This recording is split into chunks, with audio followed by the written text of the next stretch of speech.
So, you want to know about money? So, if I'm going to talk about money, what are my qualifications? Well, let me put it this way.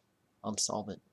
I don't have month-to-month debt, and my assets are going up every year. Uh, I'm going up, and I'm well aware that all the money in my name, in my estate, is still a pittance. So, at least my money's going up. I don't know about you guys. So, how are we going to talk about this?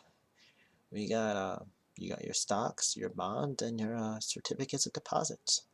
Personally, I don't like bonds. They're not the value of a bond is supposedly set. It's based on how much credit rating they're gonna you trust them to give you back. But the actual rate on the principal is supposed to be the same. So I go for CDs, uh, FDI and FDIC, and yeah, it's pretty stable. You just gotta get them at a good rate.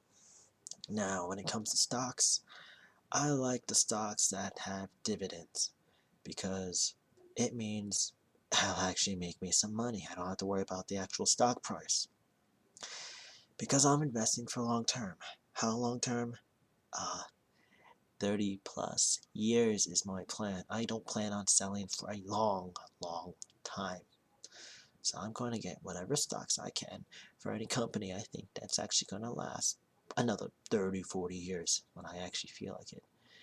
Now, the reason I don't want to sell stocks is because I don't want to deal with the paperwork for capital gains tax. Yes, if I could make 50 bucks from selling my Amazon stock, that'd be great. But then I have to clear it on my personal capital gain tax, which I don't feel like doing. So then I have to worry about transaction fees. So you buy stock. Don't think of just the net difference between your purchase price and your selling price. Also think about all the transaction fees. What I use, I'd have to do it as a real-time trade, and that's $4.99 a trade, I think, with what I'm using. And then when I buy it, it's a small term fee. I get 20 trades a month for 20 bucks, or give or take, and access to research data. So that's what I use. But that's when I buy stocks. Personally, I have the 401k company match, so I do the minimum contribution to get the maximum company match, and I have a 20% vesting right now. I'm going to have 40% in a few months, and I'm going to let that grow. I have my 401k from my previous company, and I'm letting that grow for a few years. Out of sight, out of mind, and hopefully it'll grow. It's actually performing well, finally, and that's up a few percentage points here or there on my original investment.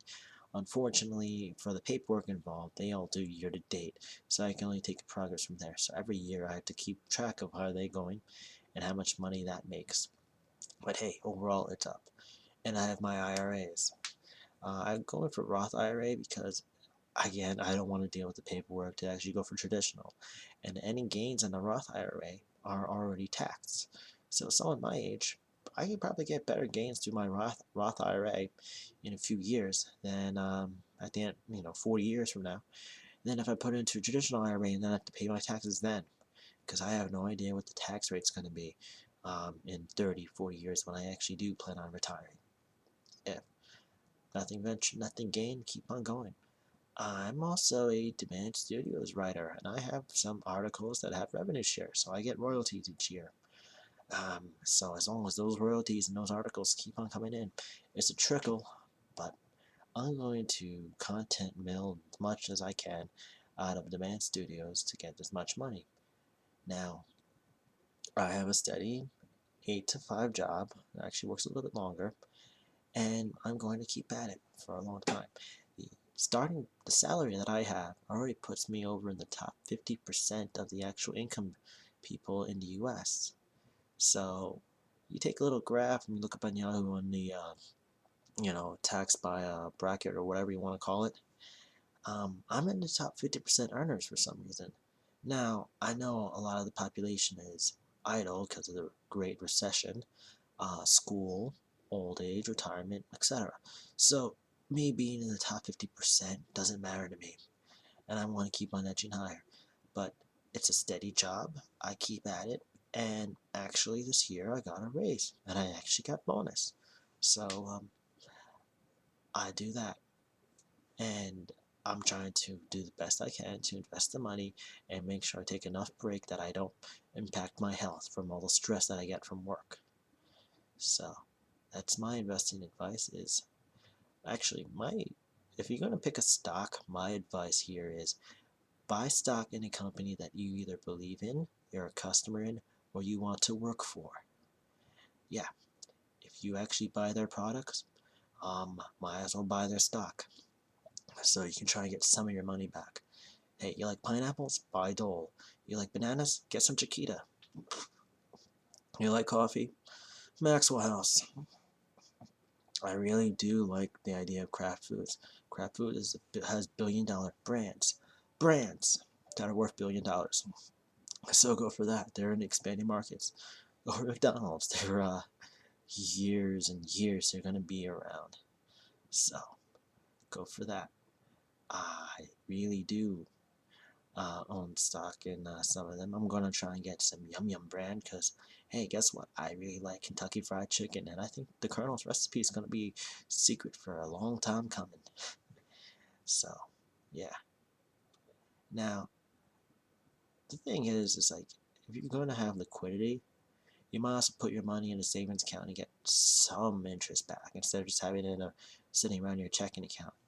But you I, 2 3 month rule of liquidity I think is a sound rule. But make sure you have liquidity and something that actually is going to get you some interest that you can tap. I like a nice, decent savings account where if I need the money, I can get that in a week. It's just a question of planning in advance or of having the availability of it. And I like to keep a month's worth in my checking account just so I can make sure I can pay any bills. Actually, maybe 2 months tops. But hey, everybody's expenses are different. It's not a question of what you spend your money on. It's a question on how do you set your priorities. Me, I'm solid. I'm not burning through $1,000 a night. But then again, I'm not making 1,000 and whatnot. Yeah, I know some people who could blow 1,000 a night because they make 1,000 a night. And walking around with a few $100s in cash, it's not a good idea because you feel like you can just pay cash for everything. And next thing you know, you have a lot of stuff you don't even realize you bought. You don't even care because you had $1,000 in stock, in cash with you. So try to limit your purchases to your cash carrying. Try to limit your purchases to cash.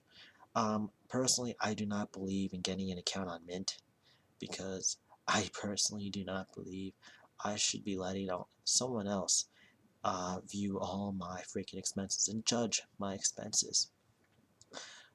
Yeah, it's great if you want to keep track, but having all your financial data centralized at one location, bad idea. Just like with data security, if it's in one location, it's not secure.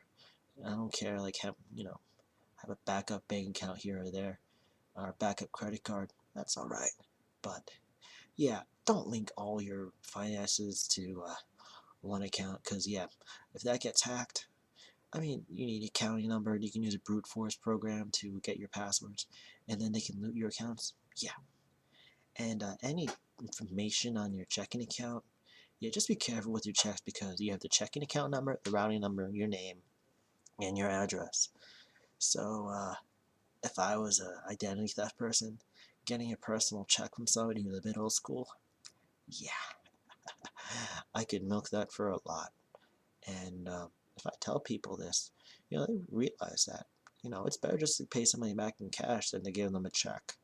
Because scary people can do a lot of stuff with a little bit of information. There's a lot I could do. Also, if you're going to gamble, it's mathematically insignificant if you play a lotto and you buy more than one ticket. You just need one ticket to have the option to win. It's still one in a few million for you to actually win if you buy 2 or 3 tickets.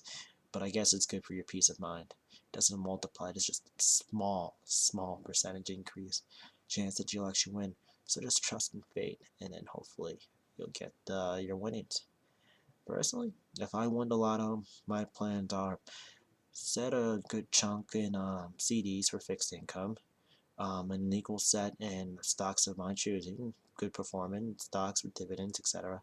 And then, maybe a tenth or fifth, 1/10th or 20th set aside for fun, and probably just spend my time going to pharmacy school or something, just so I could have something to do. I'm learning, and I could have a backup career versus that.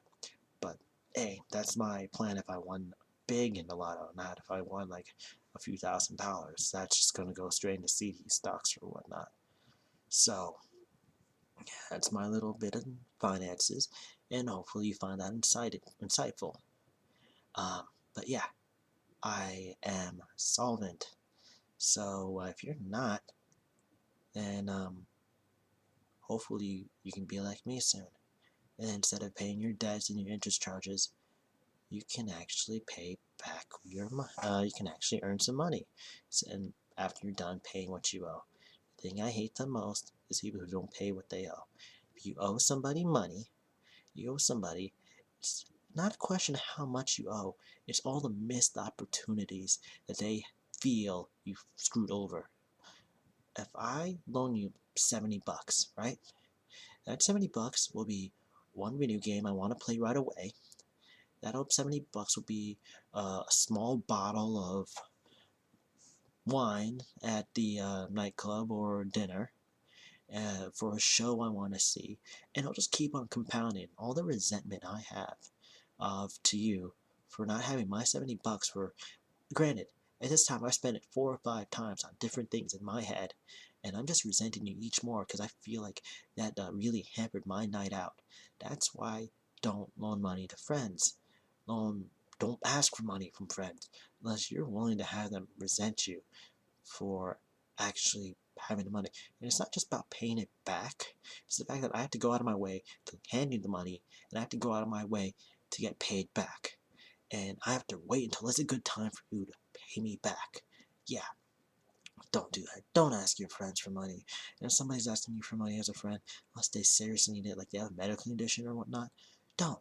Ask them for like, hey, can you give me a small grant or something? If it's really that important, they will give you the money for it. Or if you really want to do a loan, hey, go through the banks, get the paperwork done. But for small loans, yeah, it doesn't be enough that, it doesn't really matter. So like 15, $20 here or there.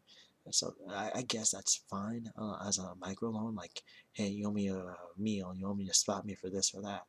But the more money you borrow from somebody, the more resentment you have, because it's not the amount of money, it's the amount of resentment from opportunities lost, the contribution margin on experience that money represents. Right? It's a night out in the club, it's a game, it's a second night out in the club, it's a bottle of wine, it's anything. Yeah. And when you go with friends, you don't have the paperwork to get interest. And you say, oh, I paid you back, right? Yeah. But I had to wait 5 years for this money? Yeah, that's bullshit. So, yeah. Also, do not support your friends, do not support family unless absolutely necessary with that, because that will quickly eat away all your money and your peace of mind, and that will really make you feel poor. Peace.